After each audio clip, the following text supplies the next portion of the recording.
ఒక్కసారి కొమ్మూరి గోల్డ్ కి కాల్ చేయండి. తాకట్లో ఉన్న మీ బంగారాన్ని విడిపించి మార్కెట్ ప్రైస్ కి వాళ్ళు కొనుక్కుని మిగతా డబ్బులు మీకు ఇచ్చేస్తారు. హాయ్ హలో నమస్తే వెల్కమ్ టు మనం టీవీ. నేను మీ చార్మి. ఈ మధ్య కాలంలో ఏదైనా ఒక ఇన్సిడెంట్ జరిగినా లేకపోతే మన అమ్మాయిని ఎక్కడైనా ఉంచుతున్నాము లేదా తను హాస్టల్లో ఉందన్న పేరెంట్స్కి కంప్లీట్గా భయం అనేది ప్రతిరోజు ఉంటుంది. అయితే బెంగళూరులో జరిగిన ఈ ఘటనకి సంబంధించి ఒక ఆవిడ, షర్మిల అనే ఆవిడ, ఆల్మోస్ట్ 34 ఇయర్స్ ఏజ్ ఉంటుంది. తాను ఒంటరిగా బెంగళూరులోని సంకల్ప నిలయం అనే ఒక అపార్ట్మెంట్లో ఉంటుంది. ఇక ఆ అపార్ట్మెంట్లో కొన్ని సంవత్సరాలుగా ఉంటుంది.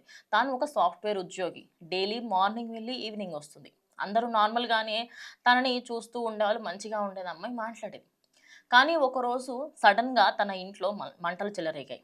కంప్లీట్గా ఫైర్ ఇంజన్ వాళ్ళందరినీ పిలవడము, అదంతా మంటలు ఆర్పడము. సడన్గా చూసరికంటే ఆ అమ్మాయి అందులో కాలిపోయి కనిపించింది. సరే, షార్ట్ సర్క్యూట్ ఏమైనా అయ్యిందేమో అని చెప్పేసి అక్కడ ఉన్న వాళ్ళందరూ అదే నమ్మారు. కానీ ఎందుకో తెలియదు, పోలీసులకి కొంచెం అనుమానం అనిపించింది. అనుమానం అనిపించడంతో పోస్ట్ మార్టం చేయడానికి చూశారు. పోస్ట్ మార్టం చేసినప్పుడు తెలిసింది ఏంటి అంటే, మంటలల్లో కాలిపోవడం వల్ల తను చనిపోలేదు, తాను అప్పటికీ బతికే ఉంది. కానీ ఎవరో తన గొంతు నిమిలి అదేవిధంగా తనని ఊపిరి ఆడనివ్వకుండా చేశారు కాబట్టే తను చనిపోయింది అని ఆ ఇన్వెస్టిగేషన్లో తేలిందనమాట. ఇక పోస్ట్ మార్టం రిపోర్ట్ బయటకు వచ్చిన వెంటనే అక్కడున్న అపార్ట్మెంట్ వాసులందరినీ నిలదీయడంతో ఒక్కసారిగా నిజాలన్నీ బయటకు వచ్చాయి. ఆపోజిట్ అపార్ట్మెంట్లో ఉన్న, అంటే ఎదురు ఫ్లాట్స్లలో ఉన్న ఒక అబ్బాయి తన తల్లితో ఉంటున్నాడు. ఆయనకి ఈ అమ్మాయి మీద కన్ను. ఎన్నో రోజుల నుంచి తనని వేధిస్తూ ఉన్నాడని అక్కడున్న తన ఫ్రెండ్స్ కొంతమంది చెప్పడం జరిగింది. ఇక ఆ అబ్బాయిని నిలదీయగా ఆయన కంప్లీట్గా చెప్పాడు అసలు ఏం జరిగింది ఏంటని.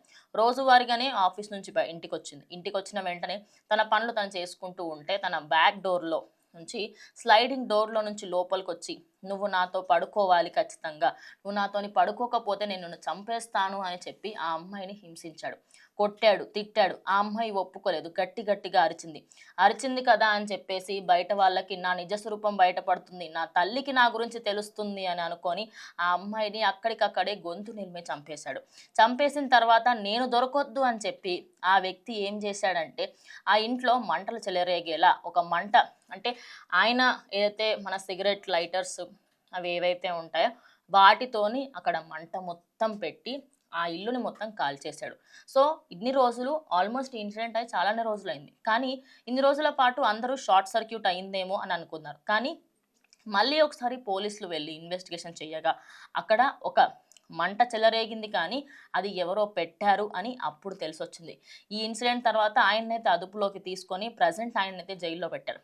అయితే ఇప్పుడు పేరెంట్స్ అందరూ ఎవరెవరైతే ఊర్లల్లో కానీ ఎక్కడో ఉంటారు, మారుమూల ప్రాంతాల నుంచి అమ్మాయిలు వస్తూ ఉంటారు. ఇక్కడ హైదరాబాదే కానీ, బెంగళూరే కానీ, ముంబైయే కానీ, పూణే కానీ, ఢిల్లీ, ఎక్కడో ఒక దగ్గర ఆఫీస్ ఉంటుంది. అక్కడ జాబ్ చేసుకుంటూ ఉంటారు. చిన్నగా అపార్ట్మెంట్స్లలో లేకపోతే హాస్టల్స్లలో ఉంటారు. హాస్టల్స్లలో ఉంటే హాస్టల్ వార్డెన్స్తోని ప్రాబ్లం, బయట ఇటు రూమ్స్లలో ఉంటే ఎదురుగా ఉన్న వ్యక్తులతోని ప్రాబ్లం, ఆ సొసైటీలో ఉండే వాళ్ళతోని ప్రాబ్లం. మరి అమ్మాయిలు ఉంటే ఎక్కడ ఉండాలి, ఎక్కడ సేఫ్గా ఉంటారు అని చెప్పేసి ఇప్పుడు ఈ వార్త విన్న తర్వాత చాలామంది పేరెంట్స్కి భయం అనేది ఉంది. ఆ అమ్మాయి ఒంటరిగా ఉంటుంది. కొన్ని రోజుల పాటు తన ఫ్రెండ్ కూడా వచ్చింది. ఇక అలా ఆ అమ్మాయి ఒంటరిగా ఉన్నప్పుడు చూసి ఇలా దాడి చేశాడు. అంటే ఎన్నో రోజుల నుంచి పకడ్బందీగా ప్లాన్ చేసుకున్నాడు. పడుకోలేదు నాతోని అన్న ఆ ఒక్క నెపంతో ఆ అమ్మాయి ప్రాణం తీశాడు ఈ కిరాతకుడు. మరి దీనికి సంబంధించి అక్కడి పోలీసులు అయితే స్ట్రిక్ట్గా యాక్షన్ తీసుకుంటున్నారు. తన ఫ్రెండ్స్ ద్వారా, మిగతా వాళ్ళ ద్వారా ఈ డీటెయిల్స్ అయితే బయటకు వచ్చాయి. సో దీనిపైన మీరేమైనా ఖచ్చితంగా కమెంట్ చేయండి. ఇది ఇవాళ వీడియో. ఇంకా వీడియోతో మళ్ళీ కలుద్దాం.